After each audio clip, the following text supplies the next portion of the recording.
Apple just had their biggest event of the year where they announced 4 new iPhone 14s, starting off with the standard models, where the biggest visual difference this year is in the fact that there's no longer a mini version, and instead Apple went with a standard 6.1-inch iPhone 14 and a new 6.7-inch iPhone 14 Plus. Now, outside of the bigger screen and the larger battery, which by the way Apple says gives the iPhone 14 Plus the best battery life on any iPhone, the two phones are otherwise identical, and the biggest upgrade to them, of course, is in their camera systems, where their new 12-megapixel main camera comes with a larger sensor, larger pixels, and a faster aperture, resulting in what Apple is claiming to be a 49% improvement in low light. And when it comes to photos exclusively, the new photonic engine takes computational photography even further, with Apple claiming 2.5 times better low light from the main camera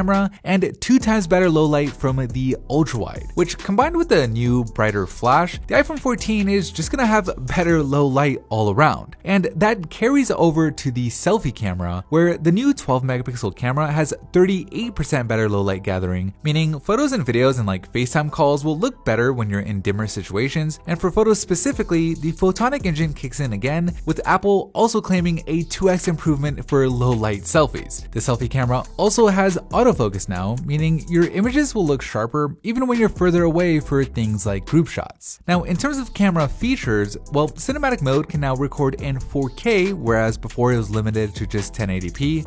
And there's also a new action mode where you can capture super smooth videos even when your hands are shaky. Like they showed people running around getting smooth video, although there is a lot of cropping going on to make it happen. But enough about the cameras. Let's talk about the other improvements, which honestly is a pretty short list. There's a new emergency SOS feature where if you ever find yourself stranded with no cell service, the iPhone 14 now lets you contact emergency services using satellite. Apple actually had to build a custom app in order to get this to work without a big ol' antenna on the phone, where it lets you know where to point the phone in order to connect to a satellite. And while it's limited to just messages and location, it's enough to get the message out and even update your location in Find My. Another safety feature they added is called crash detection, where using the multiple sensors in the phone, if a car crash is ever detected, the phone can automatically notify emergency services and contacts, which, is pretty cool. These safety features are hopefully things that you'll never have to use, but there is something nice about knowing that you have them in case you ever need them. Outside of that, I guess the only other thing that's new with the iPhone 14 is there's no longer a SIM slot, with it only working with eSIMs now. So it's definitely not the biggest upgrade. In fact, they're not even using a new chip under the hood, with it being the same A15 Bionic chip used in last year's iPhone 13 Pro. The iPhone 14 comes in 5 new colors in Midnight, Starlight, a new shade of blue, purple, and product red, and pricing starts at $799 for the standard iPhone 14 and $100 more for the bigger iPhone 14 Plus. Pre-orders open this Friday with availability on September 16th. Okay, but now it's time to move on to the Pro models, which unlike the standard ones, actually got a pretty significant upgrade. For one, the iPhone 14 Pro and the 14 Pro Max look different, at least from the front, with thinner borders around the screen and this new cutout area instead of using a notch. Apple is calling this area the dynamic island, since instead of just being a black blob that's in the way, it's actually integrated deep into the UI, with the area expanding when you get new notifications, showing you album art and music that's playing in the background, and it even works with things like iOS 16's live activities. So it's actually a really smart implementation,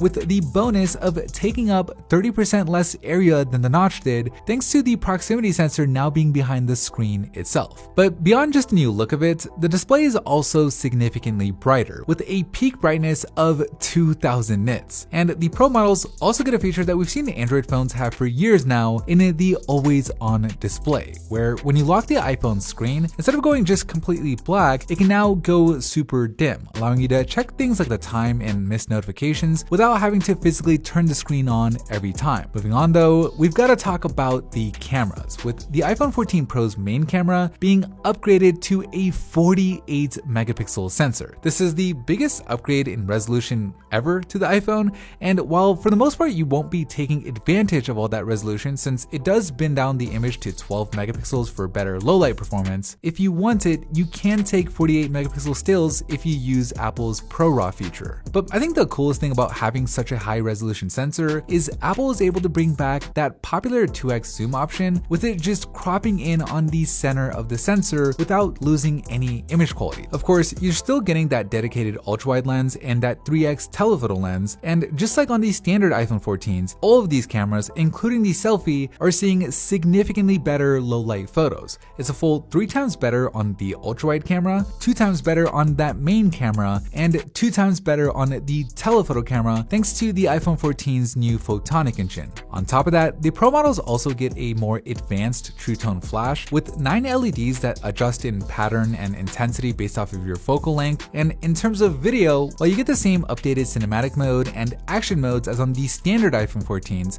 only the Pro models get the second generation of Apple's sensor shift tech, where the sensor inside of the phone physically moves to adjust for shaky hands. And of course, unlike the standard iPhone 14s, the 14 Pros get a new A16 Bionic chip to help power it all. Outside of that though, you get the same SOS via satellite and crash detection features as on the standard models, you get the same new selfie camera, and no, there isn't a SIM card slot on the Pro models either.